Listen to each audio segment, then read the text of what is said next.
성경의 둘째 날 말씀은 영적 보호막이 사라질 때라는 제목으로 이춘태 목사님께서 말씀 증거해 주시겠습니다.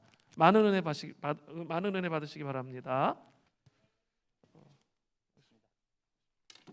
네, 오늘 두 번째 날 영적 보호막이 사라질 때 살펴보도록 하겠습니다. 어제 저녁에 저희가 열왕기상 15장 기억이 나나요? 15장 25절부터 쭉 살펴보았는데요. 북이스라엘의 7명의 왕의 이야기입니다. 그 중에서 제일 첫 번째 왕이 이제 여로보암이고요. 이제 그 두 번째 왕이 여로보암의 아들인 나답부터 살펴본 겁니다. 나답, 그리고 이 왕조가 끝나고 바하사, 그리고 이제 엘라라고 하는 왕이 있습니다. 그러니까 바하사 왕조가 이제 끝이 나고, 오늘 이제 저희가 읽었던 본문이 시므리라고 하는 왕부터 이제 그 아합의 왕까지 얘기가 기록이 되어 있습니다. 어제 말씀드렸던 것처럼 북이스라엘은 여로보암 시대부터 영적인 그 기울어짐이 시작된 거죠. 그리고 점점 왕조가 내려갈수록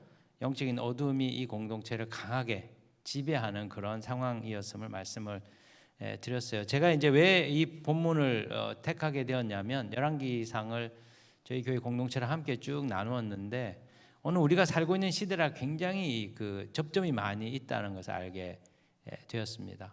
사실 지금 저희들도 굉장한 영적인 그 어둠 가운데 살고 있잖아요. 삶 자체가 굉장히 어둡습니다. 그래서 어쩌면 우리 시대를 향한 예언적 말씀처럼 이 본문이 제게 많이 와 닿았었어요. 왜 영적인 어두움이 점점 증가하게 되었는가? 하나님께서 여로보암의 그 죄로부터 이스라엘을 돌이키도록 하시고자 왕들을 세웠는데, 그 왕들이 도리어 자신들의 그 부르심과 그 소명대로 살지 않은 거죠. 그 결과 북이스라엘 공동체를 덮고 있던 영적인 덮개가 벗겨지게 됩니다. 영적인 보호막이 사라지게 되면서 그 공동체 상황이 점점 심각하게 되었다는 것이죠. 그런데 오늘 이 본문을 보면 오늘 이제 시작되는 인물이 시므리라고 하는 왕인데, 이 사람의 이전과 이 사람 이후의 분위기가 굉장히 많이 달라집니다. 그래도 이 이전이 조금 나았어요. 근데 시므리 왕 이후부터 굉장히 분위기가 확연하게 차이가 납니다. 대표적인 것이 이 통치 기간이에요. 이 시므리라고 하는 왕이 스스로 쿠데타를 일으켜서 왕자에 오르는데 7일 천하로 끝납니다. 왕된 지 7일 만에 실각을 하고 스스로 이제 자살을 해서 생명이 이제 끝이 나게 되는 것이죠. 그리고 이제 이 시므리 이전과 이후가 극단적으로 차이 난다고 하는 특징이 뭐냐면, 그 이전의 왕들은 본문을 잘 읽어보시면 아시겠지만 왕들을 하나님이 세우신 것으로 묘사가 되어 있어요. 그런데 시므리 왕 이후부터는 백성들이 왕을 세우는 형태로 본문이 기록이 되어 있습니다. 자, 열왕기상 14장 7절에 보면 이렇게 말씀을 해요. 가서 여로보암에게 말하라. 이스라엘의 하나님 여호와의 말씀이 내가 너를 내 백성 중에서 들어 내 백성 이스라엘의 주권자가 되게 하고, 여기 보면은 여로보암이라고 하는 왕을 누가 세웠다고 말하고 있습니까? 주어가 이스라엘의 하나님 여호와, 그러니까 하나님이 왕을 세웠다 이렇게 나옵니다. 열왕기상 16장 2절에 보면은 바하사 왕에 대한 묘사인데요. 16장 2절에는 내가 너를 티끌에서 들어 내 백성 이스라엘에게 주권자가 되게 하였거늘, 여기서도 바하사 왕을 세울 때 하나님이 주권자로 그를 세웠다 이렇게 표현이 되어 있습니다. 그런데 이상해요. 오늘 등장하는 시므리, 그리고 그 뒤를 잇는 오므리, 그리고 디분이라고 하는 이 세 명의 인물은 백성들이 나서서 각자 원하는 왕들을 옹립했다고 표현을 하고 있어요. 오늘 읽었던 16절을 보시면 이렇게 나옵니다. 진중 백성들이 시므리가 모반하여 왕을 죽였다는 말을 들은지라 그날에 이스라엘의 무리가 진에서 군대 지휘관 오므리를 이스라엘의 왕으로 삼으매. 자, 이스라엘의 왕으로 오므리를 세웠는데 주어가 누구예요? 여호와 하나님이 아니고 그 무리들이었죠. 전쟁에 나갔던 이스라엘 무리들 일부가, 군인들 일부가 이 사람 왕으로 세운 거예요.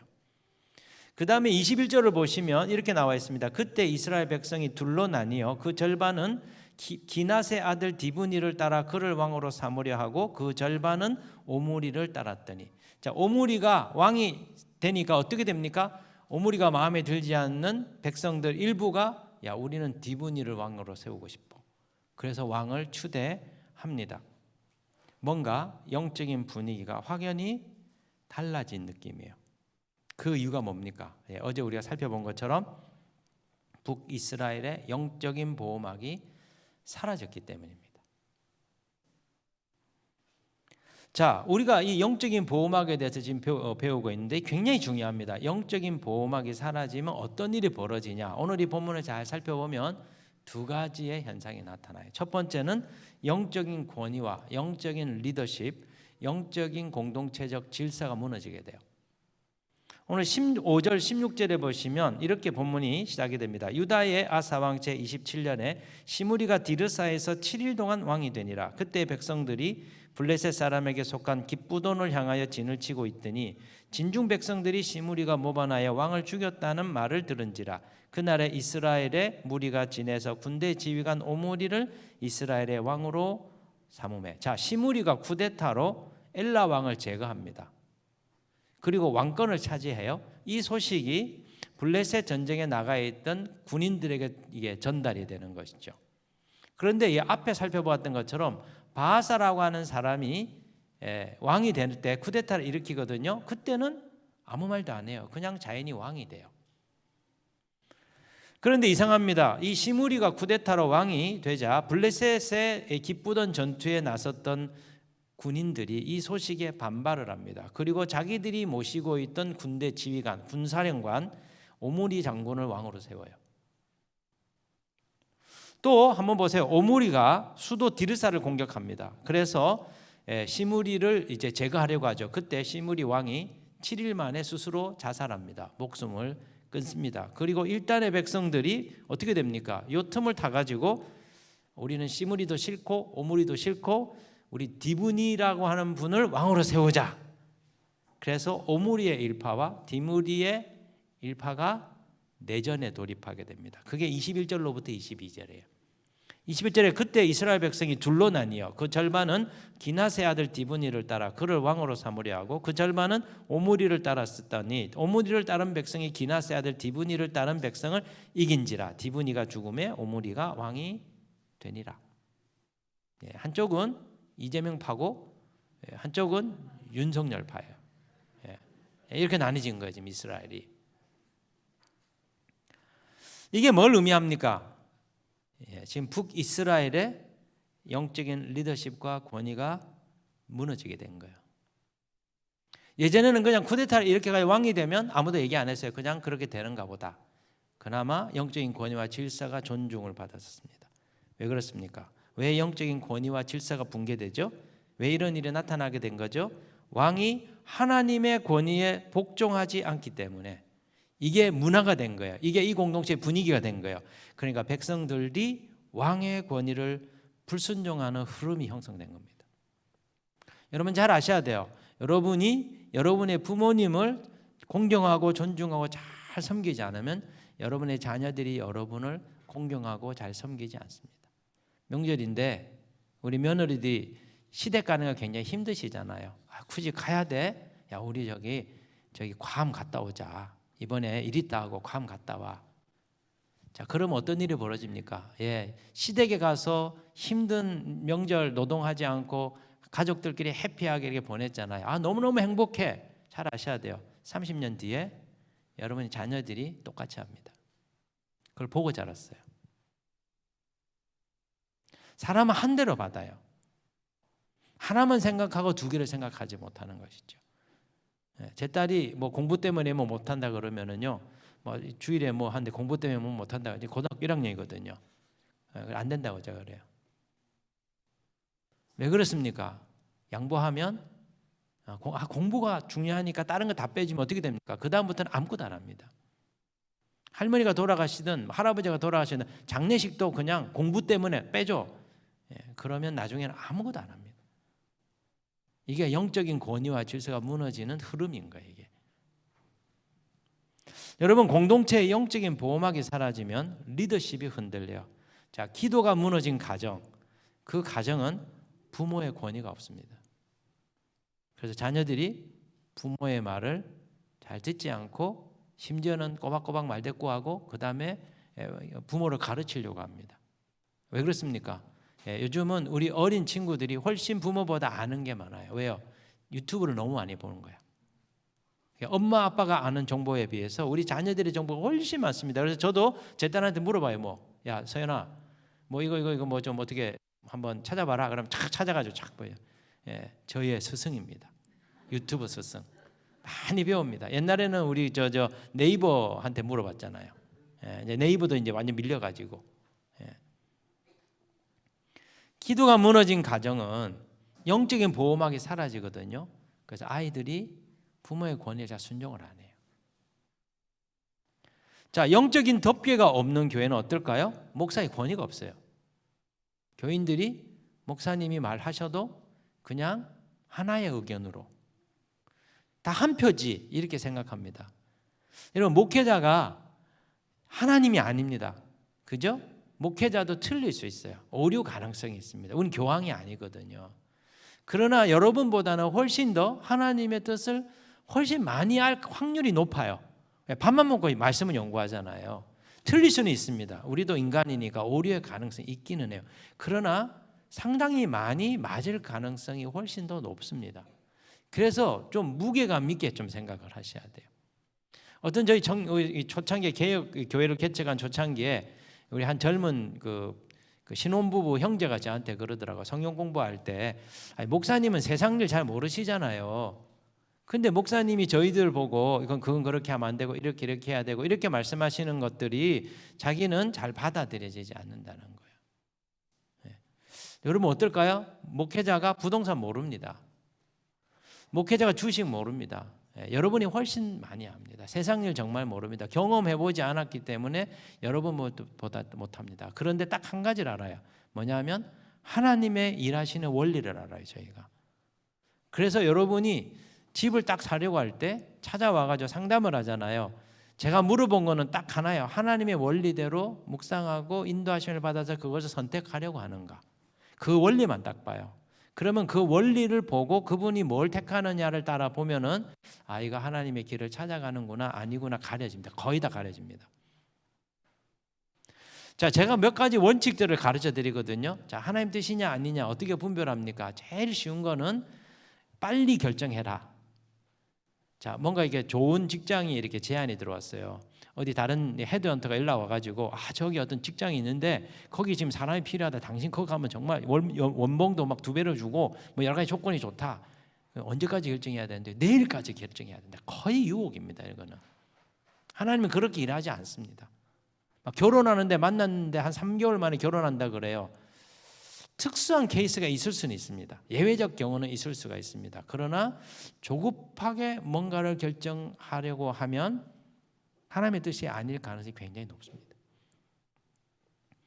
그 다음에 뭔가 이게 상의를 안 하고 결정하는 경우 목사님 안 찾아와요. 그리고 이미 목사님 찾아가면 답이 뻔하다고 생각을 해요. 목사님 가면 무조건 하지 마라 그럴 거다. 안 찾아옵니다. 그 얘기는 뭐죠? 이미 자기가 하고 싶은 게 있는 거예요. 이미 기울어져 있는 거예요. 하나님 뜻을 찾지만 이미 기울어져 있는 부분이 있는 겁니다. 그래서 공동체와 나누느냐 나누지 않느냐를 보면 이 하나님 인도함을 받는구나 안 받는구나 그 원리를 알 수 있어요. 그런데 여러분 이 공동체 가운데 영적인 덮개가 없으면 어떻게 되는지 아세요? 그냥 목사님의 의견은 한 사람의 의견. 이게 그렇게 되는 겁니다. 집안도 그래요. 아빠 의견도 하나, 엄마 의견도 하나, 자식 의견도 하나. 다 이렇게 다수결로 합시다. 영적 덮개가 없는데요. 기도하는 아버지는, 기도하는 어머니는 한 표가 아니에요. 거의 하나님의 뜻을 대변할 수 있는 가능성을 가지고 있는 거예요.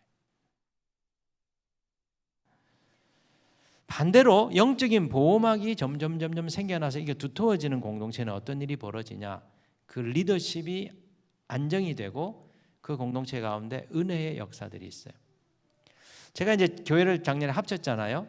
합치고 보니까 저희 이제 그 상대편 제가 이제 광성 공동체가 있고 예인 공동체가 있는데 한 집사님이 어느 날 이제 저랑 줌으로 성경 공부를 하다가 목사님 제가 좀 좀 고민이 있는데 상담을 좀 해도 됩니까? 그래서 알겠다고 그랬더니 다 이제 줌에서 나가고 혼자 둘이 남아가지고 줌으로 상담을 한 거예요. 근데 뭐냐면 고3 딸이 있었는데 그때가 한 5월 정도였던 것 같아요. 작년 5월. 근데 얘가 이제 그 수포자 있잖아요. 공부를 하다가 이제 너무 힘들어가지고 이제 포기를 이제 한 거예요. 해도 해도 안 되고 뭐 이제 자기 원하는 만큼 못 따라가니까 이게 포기를 한 거예요. 그러니까 이제 삶의 의욕도 없고 뭐 학교 가봐도 재미도 없고 그러니까는 하루 12시간을 잠만 잔다는 거예요, 집에서. 그러니까 이제 엄마는 막 속이 타는 거죠. 이제 고3인데 이제 그 이제 시험도 준비를 해야 되고 하는데 막 본인도 뭐 안 하려고 하는 건 아닌데 막 안 되고 딴 애들보다 늦고 이러니까 이제 답답하니까 이제 무기력하게 된 것이죠. 그 어떻게 합니까? 이제 병원에 가야 되죠. 그러면은 그래도 이제 해결이 안 되는 거예요. 그게 너무 이제 힘들고 이제 애만 보면 열불이 나고 그래서 이제 애한테 자꾸 짜증 내고 뭐 이제 애한테 이제 잔소리하고 관계가 더 나빠지고 그리고 이제 뭐 말도 안 하고 이제 밥도 안 먹고 얼굴도 안 보고 뭐 문 항상 닫혀 있고 뭐 이제 이런 이제 수준인 거예요. 어떻게 하면 좋겠냐고 그래서 그 영적인 문제 같은데 한번 내가 걔를 한번 만나보고 싶다고 그랬더니 걔가 가려고 하는지는 모르겠다고 그래서 한번 물어는 보라고. 믿져봐야 본전이니까. 그런데 웬일로 걔가 저를 만나겠다 한 거예요. 그래서 엄마랑 이제 그 딸이 저를 고3이 이제 찾아왔어요. 제가 두 가지 얘기했죠. 하나는 첫 번째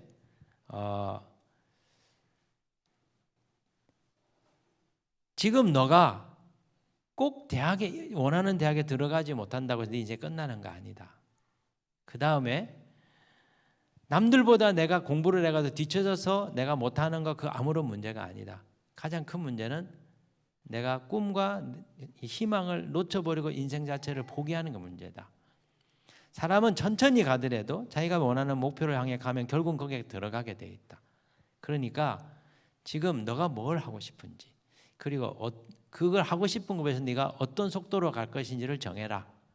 그리고 꼭 1년 만에 들어가야 되는 거 아니다.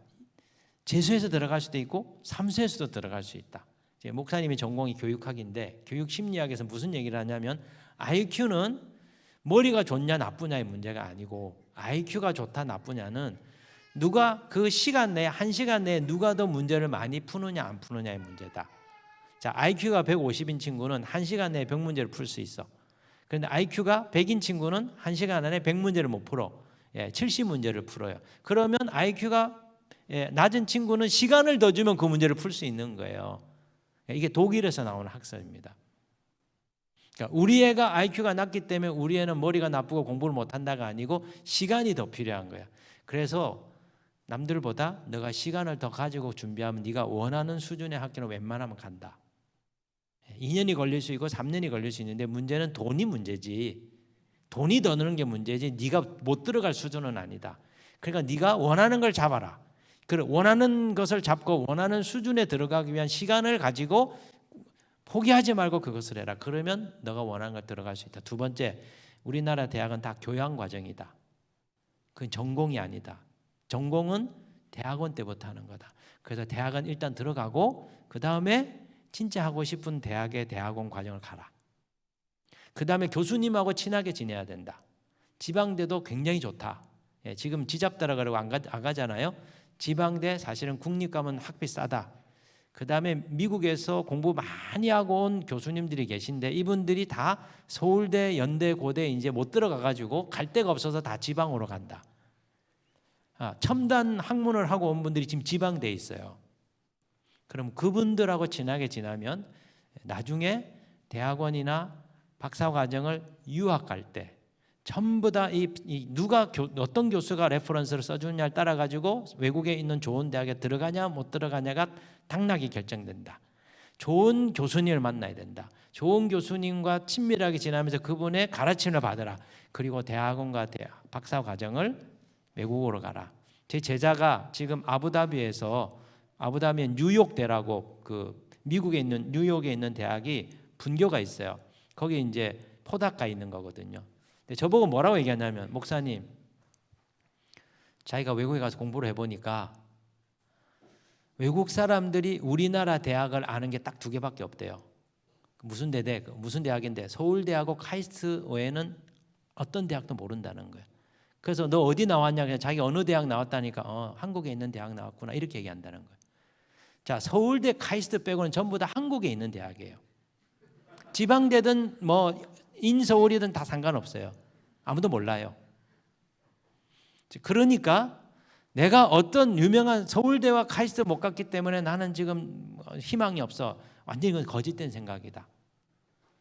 그리고 이제 내가 다시 정신 차리고 내가 하면은 얼마든지 할 수 있다. 그리고 이제 격려해주고 내가 한번 기도해 줄 테니까 너 기도 받을래? 그러니까 받겠대. 그래서 제가 이제 기도 한번 이렇게 해주고 이제 혼미한 영들을 이제 쫓아주고 이제 돌려보냈어요. 조금 해보려고 한다는 거예요. 그 엄마 얘기로는. 참 기특하네. 그리고는 그 친구가 우리 다 안 될 줄 알았어요. 대학 못 갈 거라고 생각해서. 왜냐하면 하루 12시간 자는데 갈 수가 있나요? 근데 그 엄마가 기도하기 시작한 겁니다.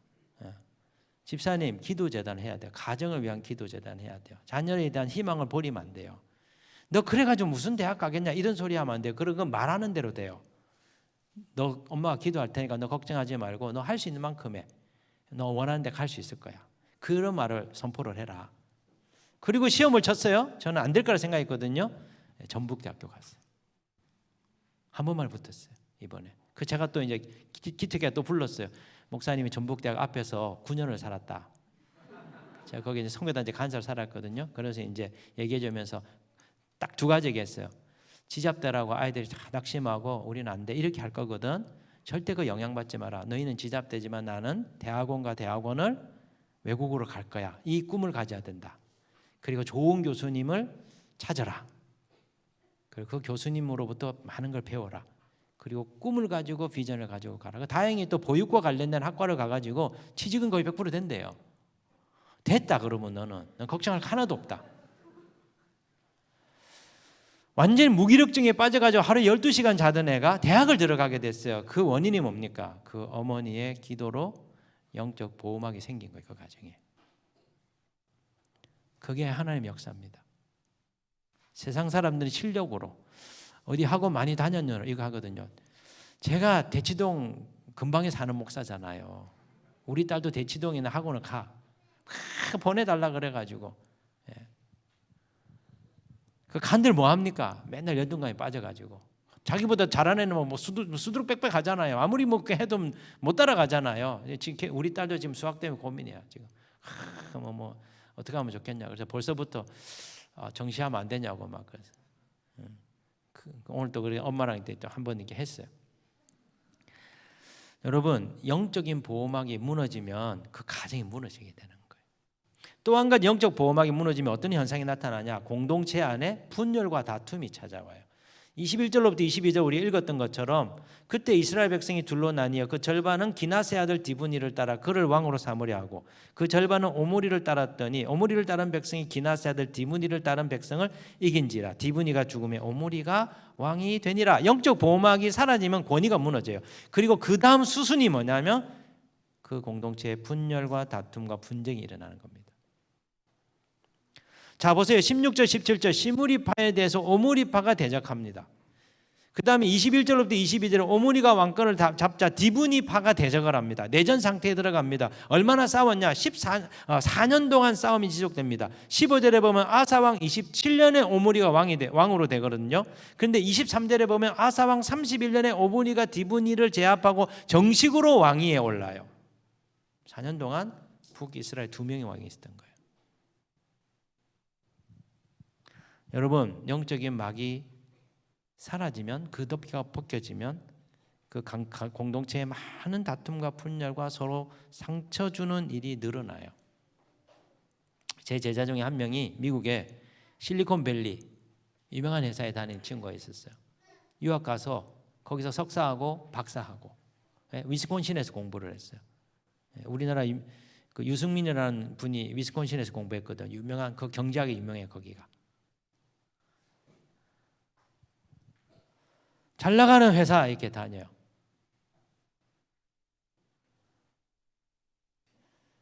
전 세계 반도체 관련된 중요한 정보를 다루는 회사예요. 그런데 잘 나가려고 하면 어떻게 됩니까? 집을 팽개쳐야 되잖아요. 가정을 잘 돌보지 못하고 그냥 애 교육은 엄마한테 맡겨놓고 뭐 이러다 보니까 부부 사이에 문제가 생긴 겁니다. 정신적인 어려움을 겪고 아니 심지어 병원 신세를 지는, 그리고 이제 부부간에 아주 심각한 문제가 생기는 이런 상황에 기도를 많이 하는 집안이었어요. 그런데 뭐라고 얘기했냐면, 목사님, 저희랑 거의 비슷한 계열의 사람들이 수두룩하다는 거예요. 그 한인 세계 안에. 겉으로 볼 때는 출세했어요. 겉으로 볼 때는 전 뭐 인텔, 뭐 그다음에 뭐 구글, 뭐 애플 이런 회사 다니는 사람들, 뭐 월급은 얼마나 세겠습니까? 성공한 사람들이죠. 그런데 문제는 가정이 붕괴된 거예요. 이혼하자. 같이 못 살겠다. 하니 많이 교회 다녀요. 여러분, 왜 이렇게 부부간에 갈등이, 믿음의 사람인데 갈등이 없어지지 않는 걸까요? 왜 갈등이 끊이지 않을까요? 형제제 간의 감정 싸움, 가족 간에 끊이지 않는 이유가 무엇일까요? 우리 결혼한 우리 부부들 보니까 한 10년 차쯤 되니까 굉장히 갈등이 심해요. 목사한테 말을 안 할 뿐이에요. 어느 날 저희 한 자매님이 저한테 전화 와가지고 막 울면서 얘기하는 거예요. 그 자매의 늘 10년간 레파토리는 시어머니 얘기예요. 시어머니가 너무 했다는 거예요. 처음 결혼할 때부터 내가 속은 것 같다부터 시작해가지고. 그런데 남편이 자기가 그럼에도 불구하고 마음을 죽이고 힘들게 어렵게 하면서도 그 시어머니 모시기 위해서, 그 가족을 섬기기 위해서 그렇게 애를 썼는데 남편이 내 마음 몰라준다는 거예요. 그래가지고 도저히 자기가 이제 더 이상 견딜 수 없어가지고 지금 집 나가려고 짐을 쌌는데, 또 뭐 카톡으로 또 연결하는 또 교인이 또 있는 것 같아. 걔한테 이제 또 연락했더니, 언니, 집은 나갈 때 나가더라도 목사님한테 얘기라도 한번 하고 상담이라도 하고, 하나님, 목사님이 다 이렇게 뭐든지 결정을 할 때 상담하고 하라 그랬잖아. 그러니까 집을 나가야 될지 말아야 될지 좀 물어보고 하라고. 그래서 전화했다는 거예요. 그래가지고 쭉 이제 얘기를 이렇게 막 들으니까는 남편이 죽일 놈이야. 자매 얘기만 들으면 전부 다 남편은 죽일 놈이에요. 근데 남편 얘기 들어보니까 그 정도는 아니야. 대부분. 그래서 항상 두 쪽 얘기를 다 들어야 돼요. 목사 얘기 들으면 이제 교인이 완전히 나쁜 교인들이에요. 교인들 얘기 들어보면 목사가 나쁜 놈이야. 왜냐하면 제 친구 중에 목사도 있고 제 친구 중에 장로도 있거든요. 친구 장로로 와가지고 자기 교회 목사를 그렇게 욕을 해요. 그러면 저도 그 교회 목사 도대체 너희 교회에서 왜 그러냐. 근데 나중에 알고 보면 또 그 정도는 또 아니야. 이게 한쪽 얘기만 들으면 그래요.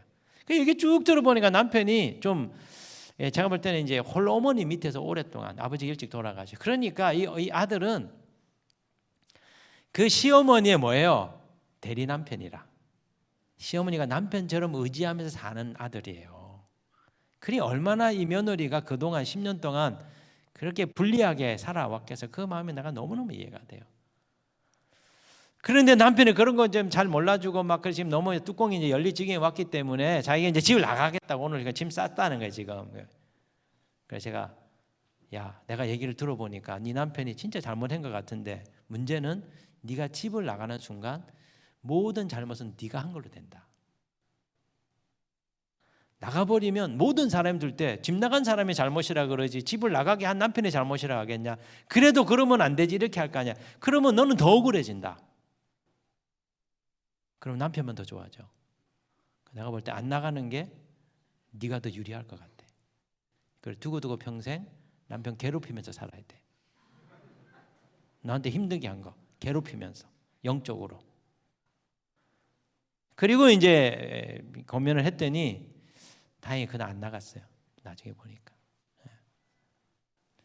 그리고 이제 그날 밤늦게 이제 밤바다 가서 한번 쫙 보고 마음 풀고 뭐 이렇게 돌아왔다 그러더라. 그래서 제가 안 되겠다. 이게 우리 성도들 나도 모르는 사이에 이게 굉장히 심각하구나. 그래서 줌으로 부부 상담 세미나를 줌으로 해서 5그룹을 원하는 분들 신청을 받아서 그거 하고 그 부부 관계 굉장히 좋아졌어요.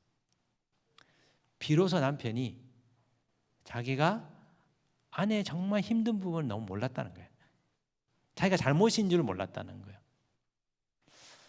그러니까 제3자의 얘기를 듣고 난 뒤에, 정말 전문가의 그 얘기를 듣고 난 뒤에, 부부 상담 전문으로 하는 그 이제 석사 공부한 저희 후배가 있거든요. 그 얘기를 듣고 난 뒤에 자기가 10년 동안 진짜 내 아내가 힘들었겠구나. 비로소 그걸 알게 됐다는 거. 그 말 한마디 그 자매의 마음이 다 풀어져 버린 거예요.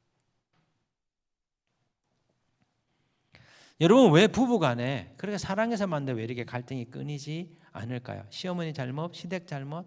예, 그건 근본적인 게 아니에요. 진짜 문제는 뭐냐면 타락의 영향으로 우리 내면의 혼이 죄의 타격을 받아서 이게 상처를 받아서 깨어져 있어요.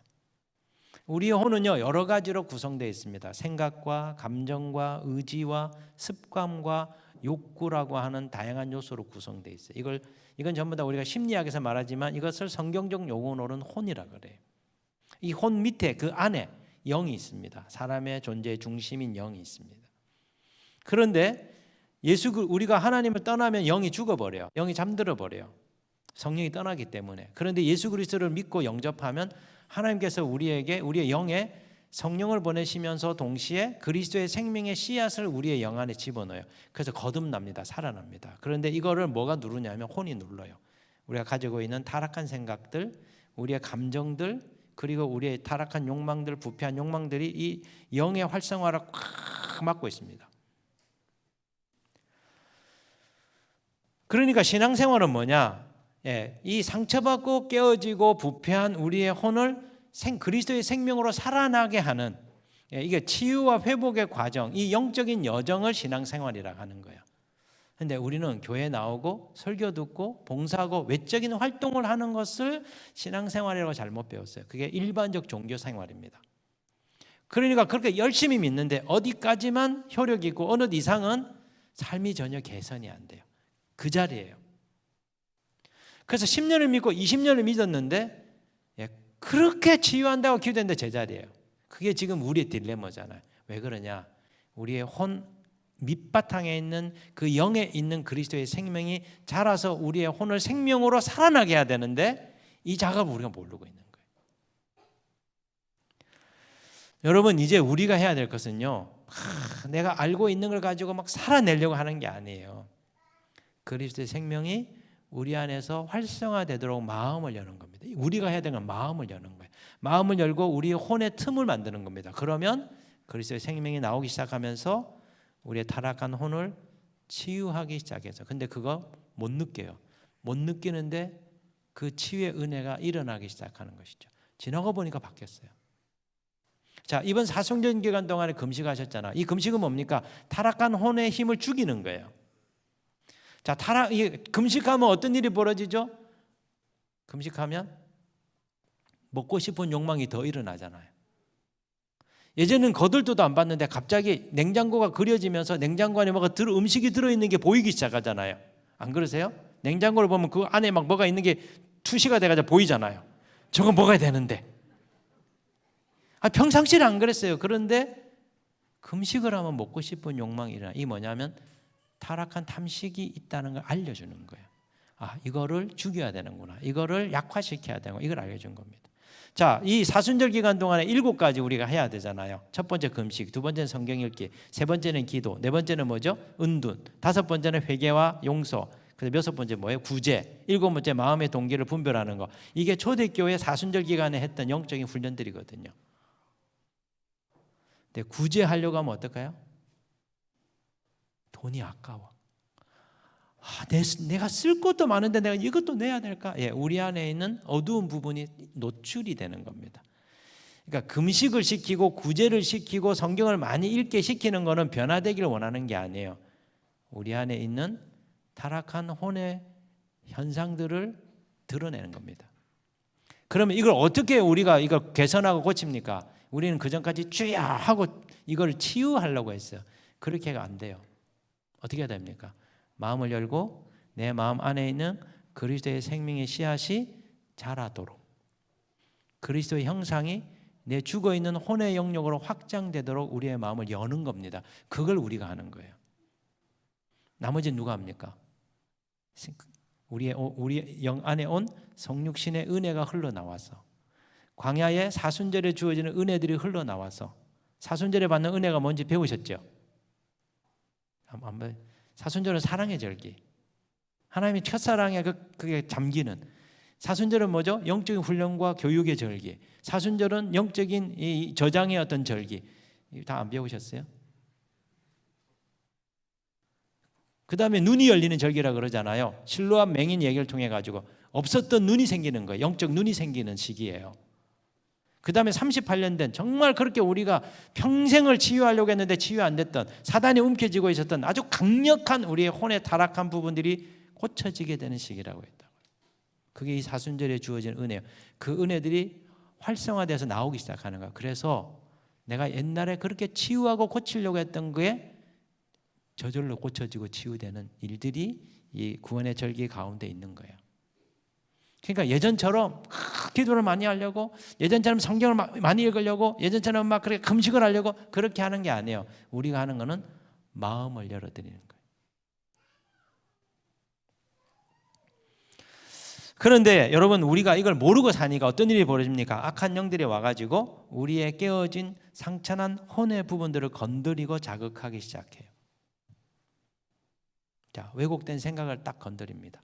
우리의 자존심을 딱 건드립니다. 아내가 나한테 자존심 건드리는 말을 딱 하게 합니다. 사단이.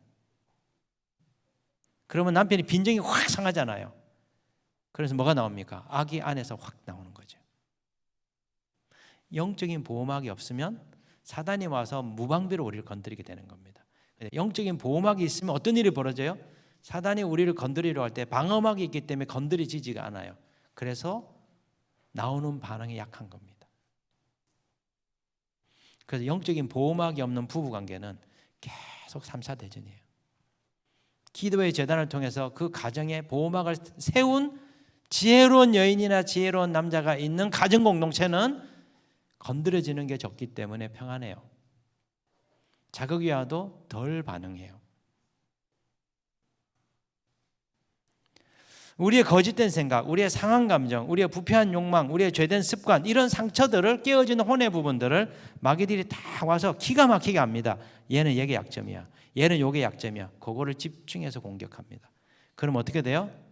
열받잖아요. 악한 말이 나오는 거예요. 독한 눈빛으로 쏘아보는 거예요. 분노와 짜증을 쏟아내기 시작합니다. 그래서 옆에 있는 사람들, 내 옆에 있는 사람들을 건드리고 상처를 줍니다. 그 결과 그 사람의 상처가 건드려져 그 사람 아프잖아요. 그러니까 그 사람도 열을 딱 받아가지고 또 악을 딱 뿜어냅니다. 나한테 또 쏘아붙입니다. 그래서 서로 부부간에, 가족간에, 교인들 간에, 교회와 교인과 목회자들 사이에 서로 상처를 주고 상처를 받으면서 싸우는 거예요. 보수와 진보가 이것 때문에 싸우는 거예요. 제가 볼 때 아무것도 아니거든요. 그 대통령 부인이 옷 입은 것 같고, 옛날에 대통령 옷 130벌 갖고 그 잡았기 때문에 이걸 178벌 가지고 잡았잖아요. 뭘 입으면 어때요? 그냥 사람마다 다 편차가 있는데 유치한 거예요. 우리가 그게 정치 철학 때문에 싸우는 게 아니에요. 뭡니까? 타락한 혼의 부분이 언론이라고 하는 말을 통해서 건드려져서 나오는 겁니다. 전부 다 그래요. 지금 너 옛날에 우리 야당할 때 그랬지? 우리 정권 한번 두고 보자. 정권 잡았잖아요. 이제 분명히 똑같이 할 거예요. 그런데 평상시에 혼을 씻는 기도를 한 사람은 내면이 자기도 모르는 사이에 계속 치유가 되고 회복이 돼요. 그래서 이 부분이 많이 다루어지면 사단이 와서 우리를 공격하려고 할 때 상처를 덜 받아요. 그러니까 악을 쏟아내는 게 줄어듭니다. 그렇기 때문에 우리가 중요한 두 가지를 알아야 돼요. 우리가 기도로 내 혼의 성벽을 두텁게 만들면 사단이 와서 원수가 와서 나를 자극할 때 이게 방어가 되어서 내가 내 옆에 있는 사람한테 상처를 주는 일이 줄어들어요. 그렇기 때문에 우리에게 필요한 것은 이중적인 영적 보호막입니다. 하나는 나의 내면, 나의 혼의 보호막이 되어주는 혼의 성벽을 쌓는 것을 해야 되고, 또 하나는 내 바깥에 우리 공동체, 우리 가정 공동체, 그리고 우리 교회 공동체를 덮어주는 영적인 보호막을 세워야 됩니다. 내 내면의 보호막 성벽을 세워야 되고, 내 바깥에 우리 공동체 위에 영적 보호막을 세워야 됩니다. 그러면 덜 싸우고 관계가 평안해지고 화목한 가정, 화목한 교회를 이루기 시작합니다. 그래서 제가 이 원리를 알고 제가 이제 부목사님들 안 잡아요. 사모님들 안 잡아요. 저는 사모님들 그냥 냅둡니다. 그냥 교회 피해만 안 주면 난 냅둔다. 왜요? 계속 말씀기도, 시편기도, 보혈기도 그것만 하면 돼요. 그럼 사모들 변해요. 너 변해야 된다. 너 그렇게 살면 안 된다. 얘기할 필요 없어요. 교인 냅둬요 그냥. 그게 얘기한다고 될 문제가 아니라는 걸 알게 됐어요. 얘기하면 여러분 막 강아지가 있잖아요. 강아지 가가지고 막 들고 차고, 예? 막 귀를 잡아 당기고 그럼 어떻게 합니까?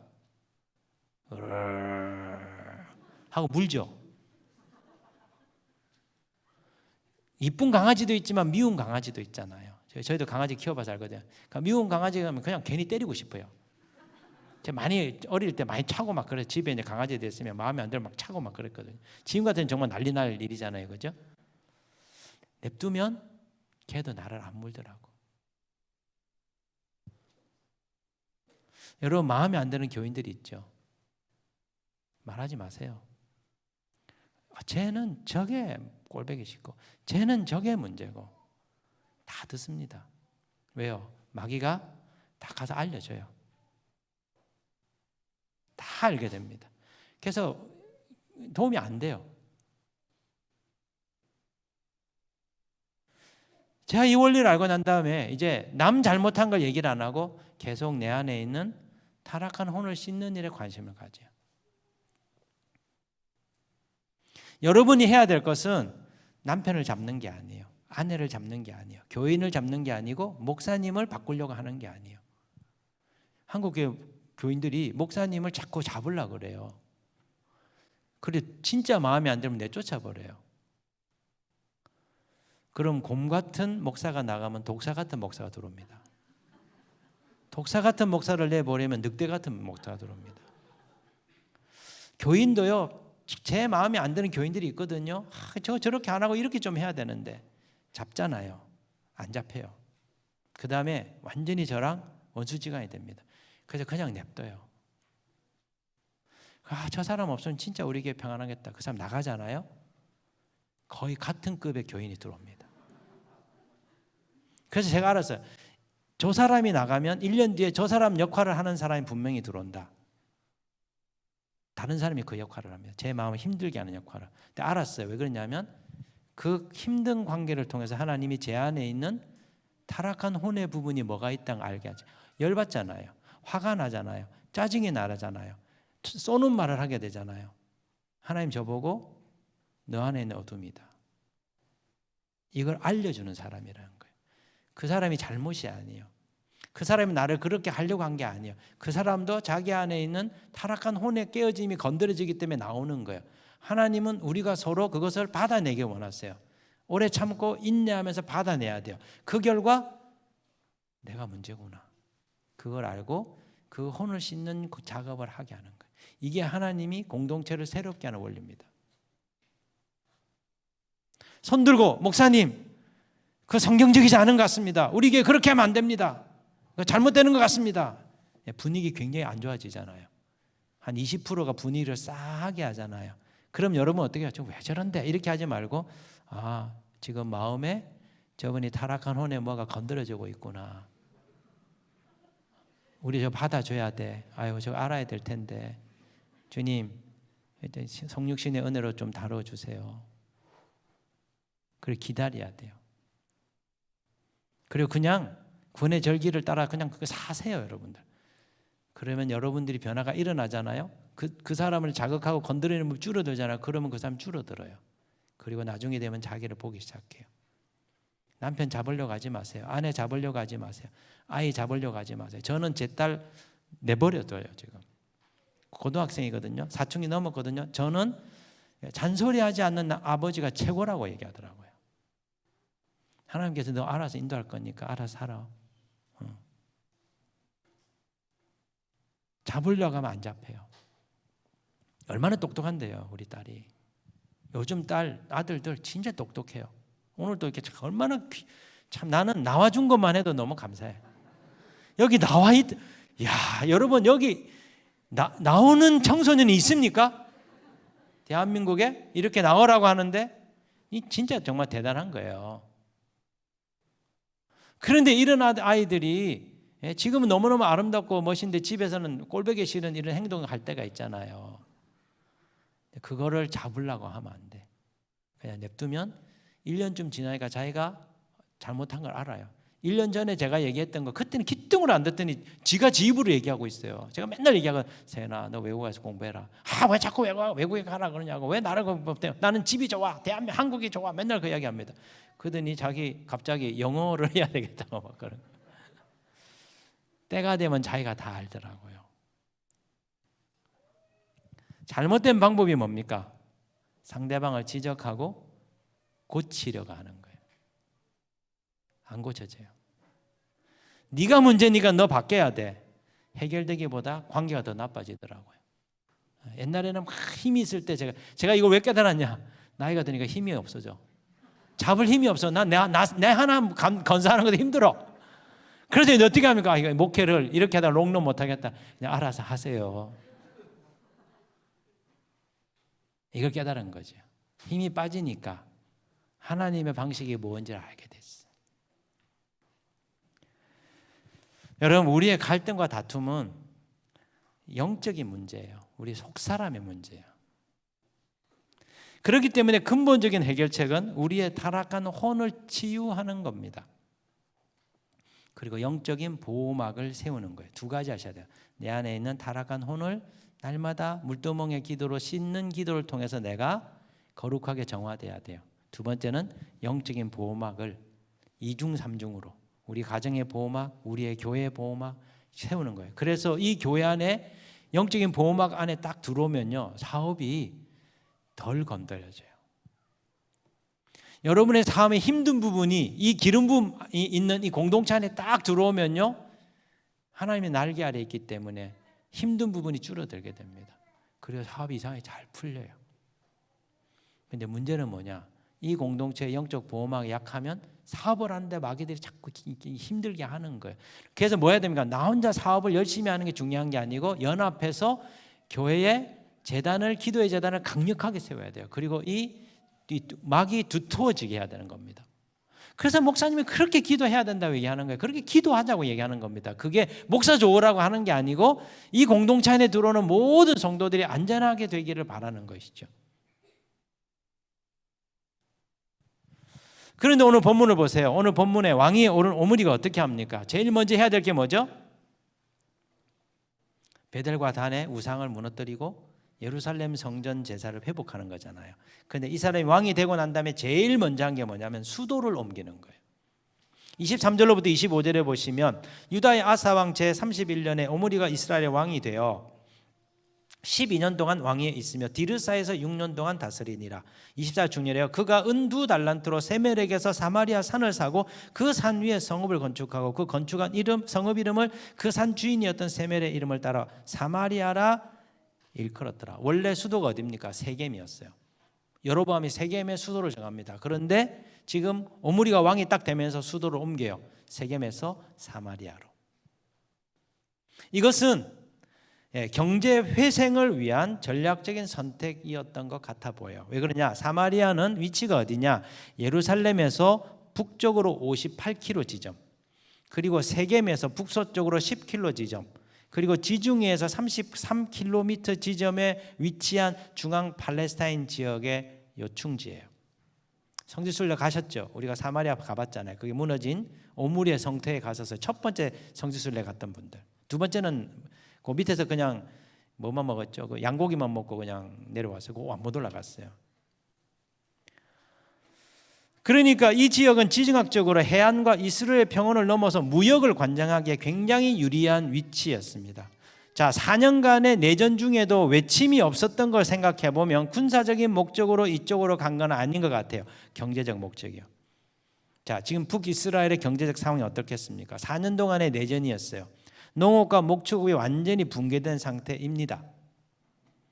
그러니까 지금 지중해에 해상 무역을 통해서 돈을 많이 가지고 있는 시돈, 지금 결국 자기 아들을 시돈의 딸하고 결혼시키거든요. 이세벨이라고 하는 여자는 시돈이라고 하는 왕국, 세계사에서 페니키아예요. 페니키아. 해상 무역의 중심지, 엄청나게 무역을 많이 해서 부유했던 나라입니다. 그래서 그 나라와 무역을 통해서 어떻게 하는 겁니까? 북이스라엘 경제를 살아나게 하려고 사마리아로 옮긴 거예요.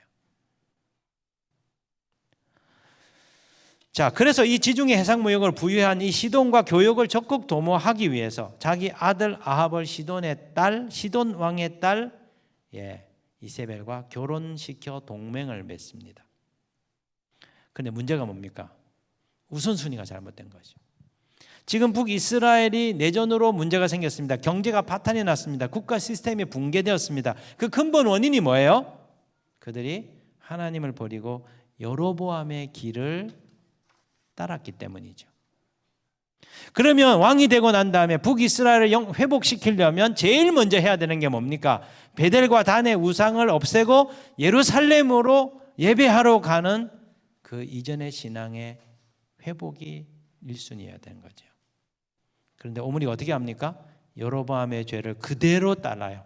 그리고 그 이전의 왕들보다도 더 악하게 행합니다. 25절 26절에 보면 오므리가 여호와 보시기에 악을 행하되 그 전에 모든 사람보다 더욱 악하게 행하여 느바세 아들 여로보암의 모든 길로 행하며 그가 이스라엘에게 죄를 범하게 한 그 죄 중에 행하여 그들의 헛된 것들로 이스라엘의 하나님 여호와를 노하시게 하였더라. 자, 이 사람 어떤 사람입니까? 영적인 삶보다 먹고 사는 것이 더 우선인 신자예요. 이게 오물입니다. 영적인 삶보다 교회 건축하고 교회 활동 많이 하고 이런 게 우선인 교회 목회라 잘한 거죠. 근데 이게 뭡니까? 사람이 떡으로 사는 게 아니고 여호와의 입에서 나오는 말씀으로 살아야 한다는 것을 놓치고 있는, 너무나 중요한 걸 빠뜨리고 있는 사람이에요. 여러분, 우리는 경제 활동을 해야 됩니다. 열심히 공부해서 대학에 가야 되고 사회에 나가서 자기에게 주어진 기업을 차지해야 됩니다. 왜냐하면 하나님의 나라를 확장하기 위해서 그렇게 하는 겁니다. 그런데 이 우선순위가 바뀌어버리는 것이죠. 공부하는 게 우선이고 직업을 갖는 게 우선이고 경제적으로 부유해지는 게 우선이고 내 집을 사는 게 우선인 거예요. 하나님 나라는 두 번째인 거예요. 그러면 어떤 문제가 생기는 겁니까? 우리가 먹고 사는 것이 영적인 삶보다 우선일 때 먹고 사는 문제가 붕괴돼 버리는 거예요. 반대로 영적인 삶을 우선으로 세우면 먹고 사는 문제도 해결돼요. 기가 막혀요. 제가 합병을 이렇게 하고 교인이 이제 늘었잖아요. 그러니까 이제 직업이 이제 다양하더라고요. 그런데 작년 11월에 한 성도님이, 새로 이제 성도님이 전화가 저에게 왔어요. 목사님, 제가 누구 집사인데요. 목사님 좀 시간 좀 되십니까? 예, 시간 뭐 코로나니까 남는 게 시간입니다. 뭐 신방도 없고 뭐 아무것도 없고 그냥 맨날 사무실에만 있으니까. 그래서 좀 상담을 좀 하고 싶다는 겁니다. 그 쭉 이제 얘기를 들어보니까 이분 이제 IT 업계에서 그 좀 큰 사업을 하는 분이에요. 네이버다에다가 이제 뭘 아이템을 잡아가지고 해서 이게 대박을 친 분이에요. 그런데 이제 이 사업이 이제 잘 돼가 이 사업을 확장시키기 위해서 사모펀드랑 이제 연결이 돼가지고 투자를 이제 받기로 했다는 겁니다. 그 총 액수는 1,600억 뭐예요? 액수도 모르겠다. 1,600억. 그 투자를. 그런데 이제 제가 이제 쭉 물어보니까 그 한 회사가 다 되는 게 아니고 어떤 회사는 뭐 10억, 어떤 회사는 뭐 700억, 어떤 회사는 뭐 얼마 뭐 이렇게 해가지고 총 이제 1,600억을 투자를 이제 연말까지 해주는 것으로 이렇게 해서 이제 사업을 크게 이제 확장하는 그런 일을 이제 하기로 했다는 겁니다. 그래서 아이고 뭐 대단하네, 잘 됐네요. 그랬는데 문제가 생겼습니다. 그래서 왜요? 그랬더니 SK라고 하는 회사에서 돈을 700억을 대기로 했는데 자기가 알아보니까 거기는 사모펀드에서는 돈을 대기로 했다고 하는데 자기가 직접 이제 그 책임자랑 얘기를 해보니까, 연결해 보니까 자기들은 그거 안 하기로 했다고 했다. 그러니까 이제 이게 12월 말까지 이게 해야지 이제 사업이 되는데 이게 아니면 이제 완전히 붕괴돼 버리는 거죠. 그래서 다른 이제 그러면 이제 700억을 다른 데서 메꿔야 되는 거잖아요. 메꿀 가능성이 없는 거예요. 근데 자기가 이런 큰 위기가 딱 닥치니까 자기 마음속에 말씀 예배드리고 말씀을 듣고 이렇게 하는데 자기 마음속에 그동안 네가 잘된 게 네가 잘해서 된 줄 아냐. 내가 너를 여기까지 이끌어줬기 때문에 된 건데 네가 잘나서 된 것 같이 네가 그렇게 교만하냐 이런 생각이 들더라는 거예요. 그래서 이 문제는 영적인 문제인 것 같다고. 그래서 목사님 자기가 좀 어떻게 하면 좋겠는지 이런 마음이 드는데 어떻게 하면 좋겠는지 이게 되게 상의된 거예요. 그래서 제가 만약에 지금까지 뭔가를 이렇게 해온 부분들이 잘못한 부분이 있다고 생각하면 하나님 앞에 솔직하게 회개하고 이제부터 하나님 이끄시는 대로 제가 가겠습니다. 이렇게 하세요. 하나님이 집사님의 사업을 망하게 하려고 그러지는 나는 않을 것 같다고 생각이 든다고. 그리고 이제 제가 현실적인 질문을 했어요. 솔직하게 제가 물어봅시다. 1600억 다 있어야 돼요? 있으면 좋지만 최소한도로 있어도 되는 액수가 있을 거 아니에요.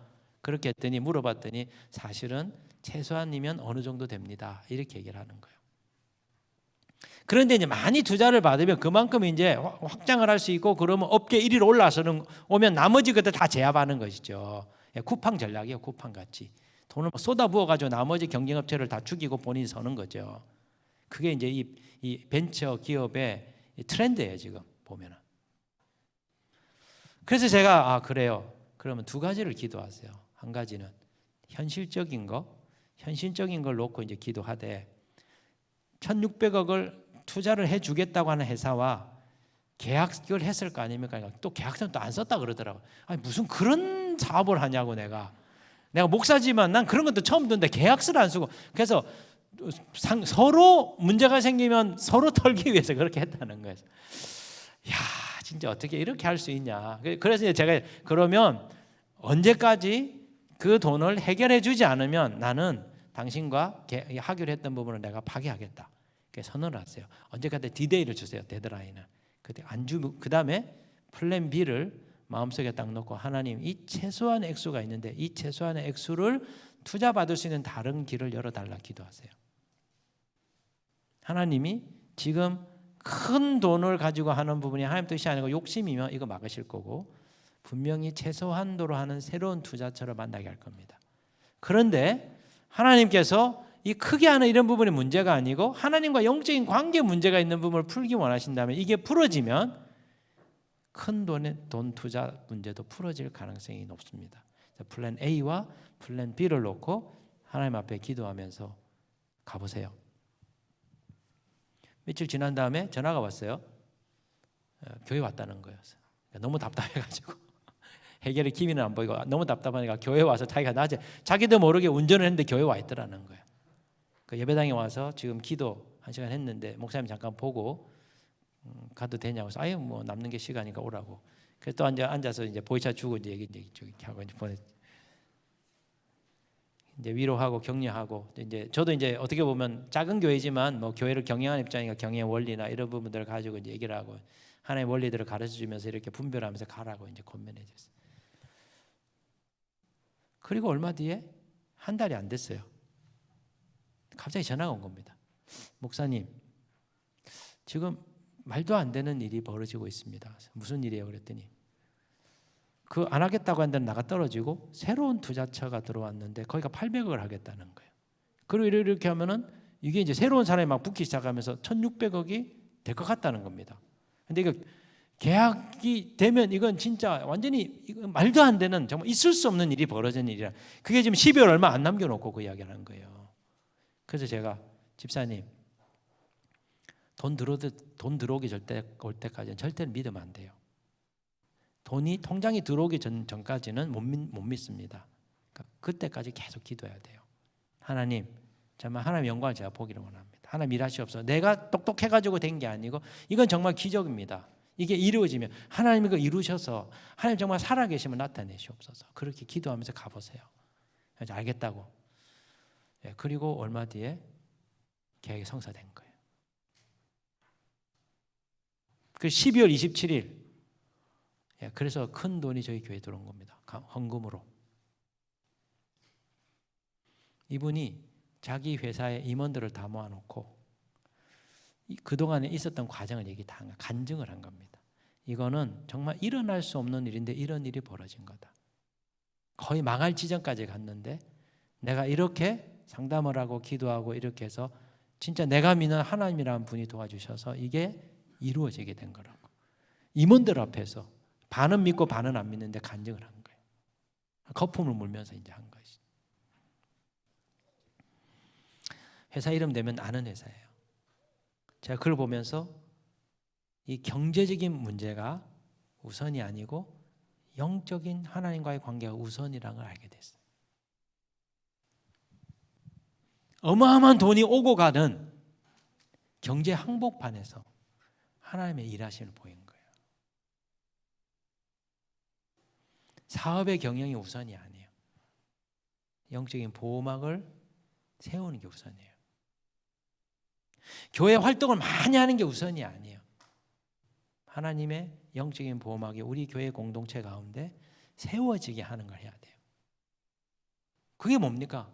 기도의 제단이잖아요. 하나님 이 교회 가운데 왕으로 임하시옵소서.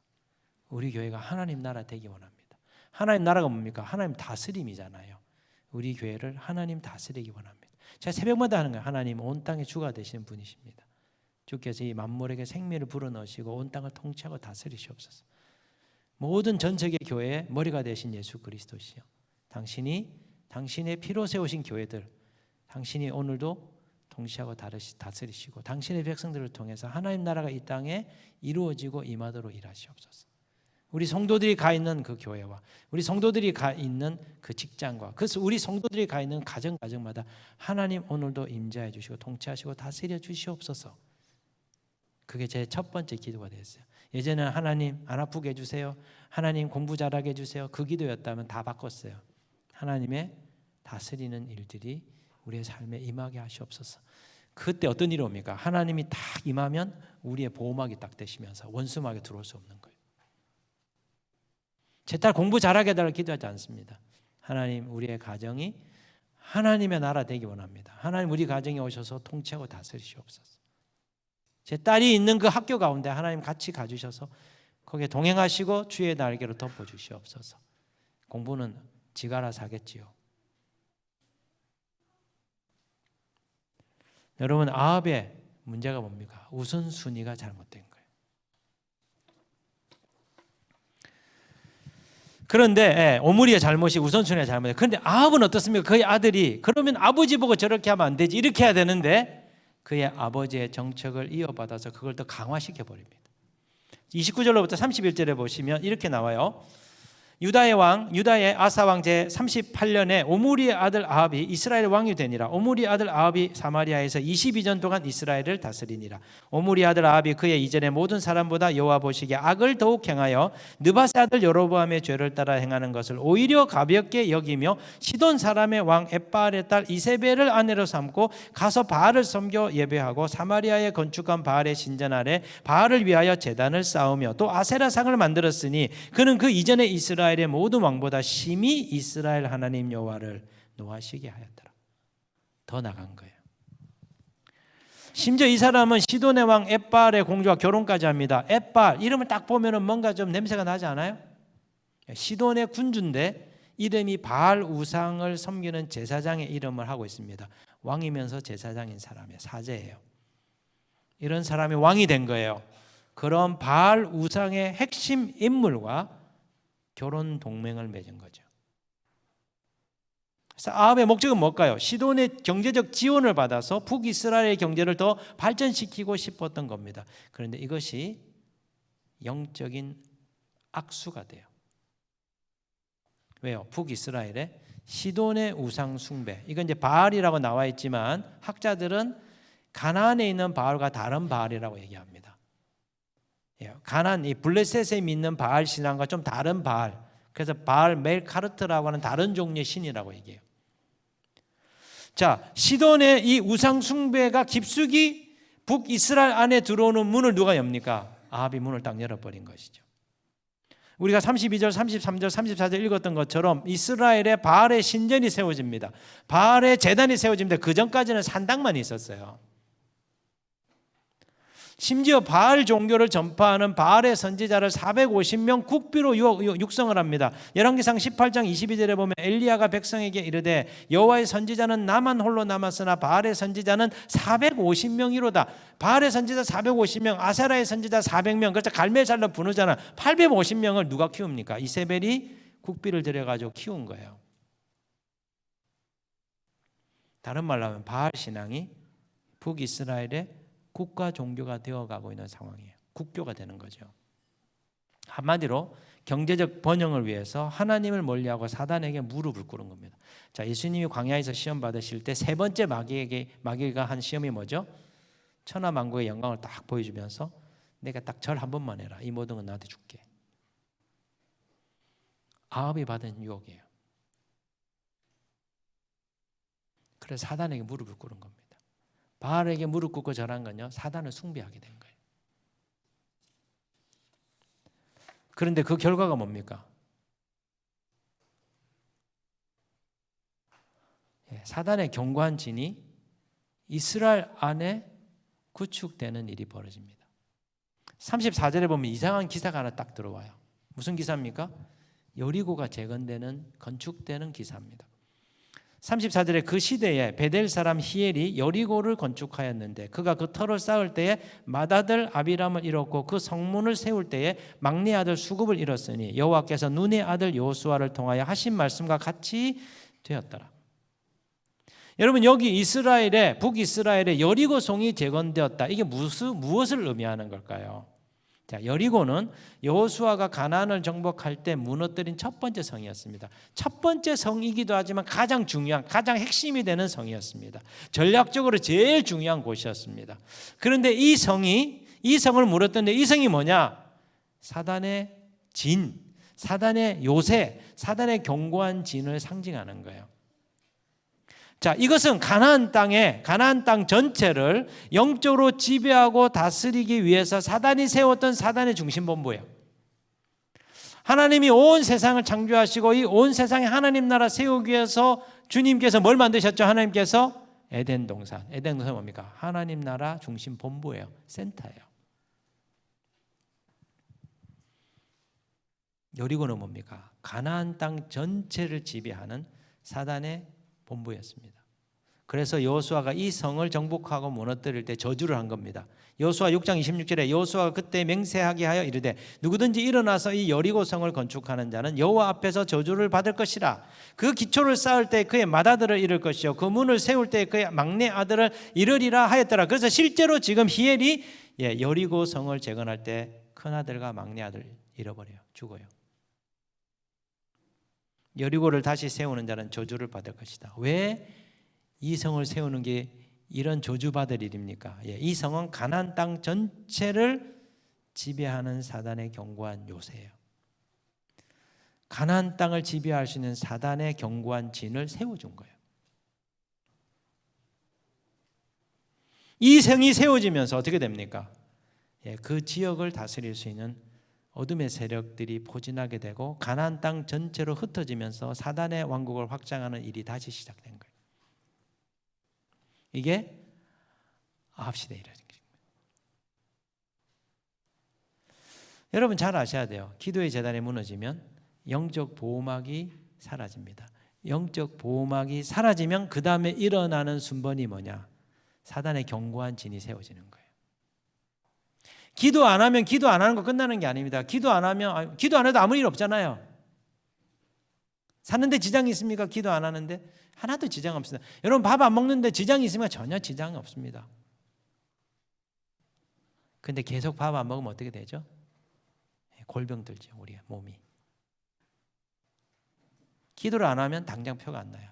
근데 어떤 문제가 보입니까? 눈에 보이지 않는 일이 벌어집니다. 영적인 막이 기도 한 번 하면 한 커플, 기도 두 번 하면 두 커플, 기도 100번 하면 100커플, 기도 1000번 하면 1000커플 두터워지거든요. 그러면 사단이 와서 이걸 땅 치면 막이 있으면 탕 튕겨져 나가는 거예요. 사단이 우리를 때려가지고 아프게 하려고 땅 치는데 벽이 엄청 두꺼워요. 그러면 탕 튕겨 나가버린 거예요. 근데 비닐하우스 한 겹이 딱 해서 사단이 땅 치면 구멍이 뚫리고 그 다음에 딱 들어와서 우리 맞는 거예요. 그걸로 끝나는 게 아닙니다. 여기 완전 아무것도 없네, 헛방이네. 야, 우리 들어가가지고 집 짓자. 그래서 그 공동체 안에, 그 가정 안에, 그 사람 내면의 혼의 생각과 감정과 그 사람의 욕망 안에 뭘 세우는가? 사단의 세력에 들어올 수 있는 집을 짓기 시작하는 거예요. 그래서 축사를 해야 되는 겁니다. 그래서 어떤 사람 축사를 해야 되는 거예요. 자, 어떤 교회 공동체는 축사를 해야 됩니다. 이 교회 공간 안에 어떤 악한 영들이 있기 때문에 내보내야 되는 거예요. 그게 왜 일어납니까? 제단이 무너지고 영적 보호막이 걷어질 때 그 일이 일어나는 거예요. 사단의 견고한 진이 있으면요, 거기는 악한 영들이 날아다니면서 거기서 활동하기 시작합니다. 가면 어두워요. 칙칙해요. 차가워요. 아주 추워요. 하나님의 영이 임하시고 성령은 불이잖아요. 따뜻해요. 불이 있어요. 좋아요. 밝아요.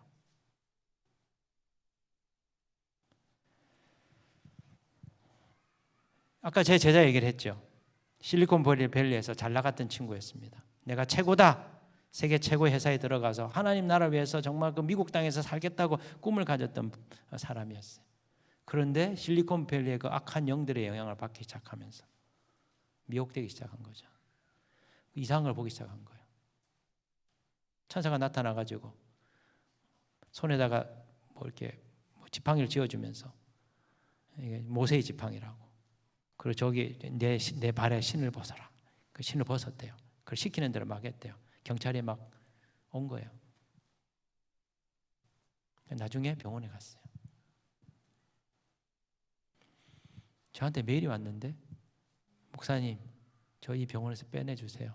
자기를 이상한 사람 취급한다는 거예요.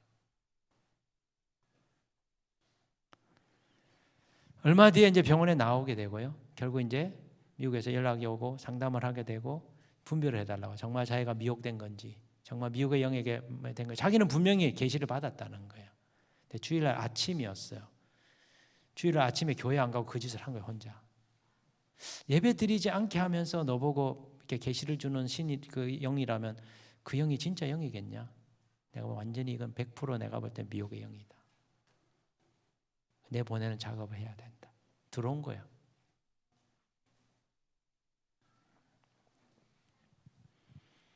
이건 무서운 일입니다. 사단이 우리 안에 들어올 수 있어요. 악한 영이 우리 안에 들어올 수 있어요. 악한 영이 우리 가정의 한 귀퉁이에 들어올 수 있어요. 악한 영이 교회, 어떤 교회 공동체에 들어와 숨어 있으면서 작업을 할 수 있어요. 그래서 어떤 교회는 계속 비방합니다. 어떤 교회는 계속 음란이 일어납니다. 어떤 교회는 계속 자빠지면 다칩니다. 한동안 저희 교회는 다리 계속 부러지더라고요. 다리와 관련된 영이 있나? 한 4명, 5명 연달아 다리. 이상하다.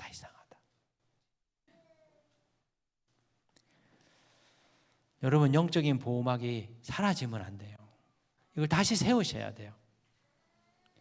만약에 이것이 무너졌다면 여러분 아셔야 됩니다. 어쩌면 내 삶에도, 내 영혼 안에도, 내 혼 안에도 영에는 못 들어갑니다. 영에는 성령님이 계시기 때문에 악한 영 못 들어가요. 생각과 감정과 의지와 우리의 욕망 속에 딱 숨어서 기생하면서 우리를 파괴할 뿐입니다.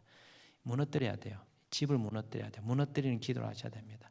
그리고 이 악한 어둠의 세력들을 내 안에서, 우리 공동체 안에서, 우리 교회 안에서 나가도록, 우리 집에서 나가도록 영적 싸움을 하셔야 됩니다. 그런데 이걸 할 수 있는 에너지가 어디서부터 오냐면 우리 영에 부어져 있는 생명의 씨앗이에요. 여기서 은혜의 분출이 일어나면서 이걸 밀어낼 수 있는 힘이 나오는 겁니다. 기도는 뭡니까? 내 영에 있는 생명의 힘이 흘러나오도록 내 마음의 문을 여는 겁니다. 내 혼의 길을 내는 겁니다. 그 작업을 하는 거예요. 내가 내보내는 게 아니에요. 내가 나를 치유하는 게 아니에요. 내 안에 오신 그리스도의 생명이, 그리고 성령의 역사하심이 나를 새롭게 하는 작업을 하게 열어드리는 것이죠. 세상이 우리 안에 들어오게 하면 안 됩니다. 세상의 가치와 세상의 문화와 세상의 트렌드를 받아들이기 시작하면 그 뒤에 뭐가 따라 들어오냐? 세상의 영이 들어와서 우리 안에 집을 짓습니다. 그리고 우리는 사단에게 영적으로 묶이게 됩니다. 마음에 병이 생기고 감정에 묶임이 있고 정신적인 이상이 찾아오고 신체적 질병이 발생하고 사람들과의 관계가 끊임없이 끼어집니다. 왜 요즘 공황장애 그렇게 많습니까? 영적인 거예요. 왜 그렇게 동성애를 쉽게 받아들이지 않고 자꾸 이해합니까? 그 뒤에 영이 있어요. 저는 동성애에 있는 친구 기도해서 그 영을 쫓아내본 경험이 있거든요. 태어날 때부터 나는 이런 성향을 가지고 태어났다고. 태어날 때 어느 순간에 그 영이 들어가는 거죠. 그 영이 나가면요, 자기는 남자인데 남자가 좋대요. 그 안에 있는 영은 여성성을 좋아하는 여성성을 가진 영이에요. 남자를 좋아하게 만드는 거죠. 쫓아냈더니 남자가 별로 안 좋대요. 이제는 여자가 좋대요. 서강대 다니는 학생이었습니다. 세상의 가치와 생각이 옳다고 자꾸 받아들이기 시작하면 그 뒤에 세상의 영이 따라 들어옵니다. 그 다음부터는 그게 맞다고 생각하는 것이죠. 절대로 굽히지 않습니다. 영적 대결이에요. 그게 진리의 대결이에요. 이것을 방치하고 영적인 어두움이 점점 우리 삶에 가득하게 되면 어떤 일이 벌어지냐. 그 다음 단계 뭐냐면 이제 내일 할 얘기야. 하늘의 문이 딱 닫혀버려요. 첫 번째 기도의 재단이 무너져요. 두 번째 영적 보호막이 사라져요. 세 번째 사단의 경관진이 우리 안에 생겨요. 그 다음 뭐죠? 하늘의 문이 딱 막히면서 은혜가 막혀버려요. 그래서 3년간 북이스라엘의 아합 시대 하늘의 문이 닫힙니다. 비가 오지 않습니다. 더 경제적으로 궁핍해집니다. 사마리아로 수도 전도했는데, 경제 회복하기 위해서 수도 전도했는데, 예? 아합이 경제적인 이 부흥을 위해 가지고 시돈의 여왕과 결혼을 했는데 경제가 더 완전히 더 망가져 버린 겁니다. 왜요? 하늘의 문이 막혀 버린 거예요. 열심히 사업해 보세요. 열심히 애써 보세요. 열심히 여러분 자녀 교육시켜 보세요. 되는지. 이게 막혀 버리면 안 되는 거예요.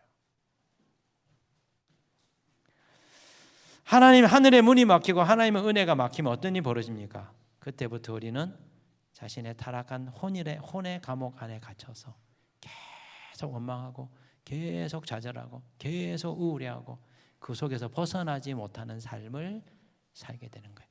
여기서부터 우리를 구원하기 위해서 예수 그리스도를 보내신 거예요. 예수 그리스도가 여기서 우리를 구원하셔서 우리로 정말 참된 하나님의 나라의 삶을 살도록 하기 위하여 우리에게 오신 거예요. 그런데 우리가 신앙생활은 뭐예요? 말씀 배우고 이해하고 그거를 열심히 살면 복받는 형태로 완전히 전락시켜버린 거예요. 피상적인 신앙생활을 하게 만들어버린 거예요. 진짜 예수 그리스도의 구원의 은총이 우리 안에서 활성화되고 살아 역동해서 정말 다른 종류의 삶을 살게 하셨는데 이거 우리 다 잃어버린 거예요. 우리가